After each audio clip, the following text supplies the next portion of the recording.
వచ్చి 6 నెలలు ముగిసింది. హానీమూన్ టైం కూడా అయిపోయింది. కానీ ఈరోజు వరకు ఎలక్షన్లో ఇచ్చినటువంటి సూపర్ 6 పథకాలు ఏ ఒక్కటి అమలు చేసినటువంటి సందర్భం లేదు.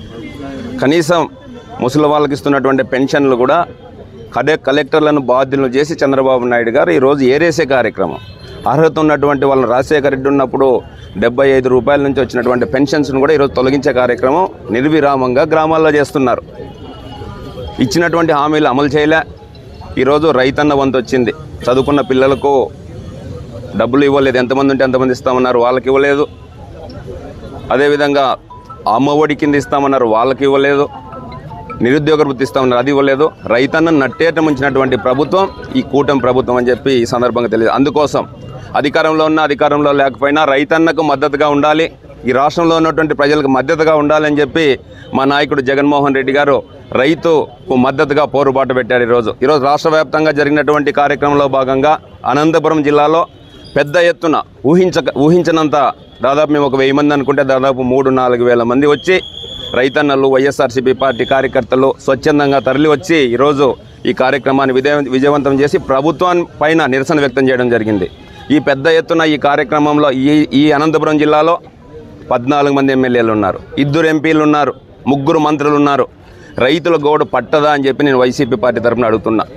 ఆ రోజు జగన్మోహన్ రెడ్డి గారు ఇచ్చినటువంటి హామీల్లో 99% నెరవేర్చారు. దేశానికి అన్నం పెడుతున్నటువంటి రైతులను నట్టేట ముంచుతున్నటువంటి ఈ ప్రభుత్వాన్ని ఏమనాలని చెప్పి సందర్భంగా నేను అడుగుతున్నా. అందుకోసం ఇకనైనా కూడా జిల్లాలో ఉన్నటువంటి 12 మంది ఎమ్మెల్యేలు, 3 మంత్రులు, 2 ఎంపీలు మేలుకొని పొలం బాట బట్టి రైతుల కష్ట సుఖాలను తెలుసుకొని రైతుకు అండగా ఉండాలని చెప్పి సందర్భంగా తెలియజేస్తున్నాను. వైసీపీ పార్టీ అధికారంలో ఉన్నా లేకపోయినా మా నాయకుడు జగన్మోహన్ రెడ్డి గారి నాయకత్వంలో పోరుబాట బట్టి ప్రతి పౌరునికి ప్రజా సమస్యలే వైసీపీ పార్టీ అజెండాగా తీసుకొని మేము ముందుకు వెళ్తామని చెప్పి సందర్భంగా తెలియజేస్తున్నాం. ఎన్ని కేసులు పెట్టినా ఏమి పెట్టినా మేము భయపడే పరిస్థితి లేదు. మొన్న తిరుపతి లడ్డు పైన అనవసరమైనటువంటి మాటలు మాట్లాడి తిరుపతి వెంకటేశ్వర స్వామిని కూడా రాజకీయంగా వాడుకునే దానికోసం ప్రయత్నం చేశారు. దాంట్లో భాగంగా మేము కళ్యాణదుర్గం నియోజకవర్గంలో మా సమన్వయకర్తతో కలిసి మేము నియోజకవర్గంలో ఉన్నటువంటి వాళ్ళంతా దేవాలయానికి పూజకి వెళ్తే కూడా 45 మంది మీద కేసు పెట్టారు.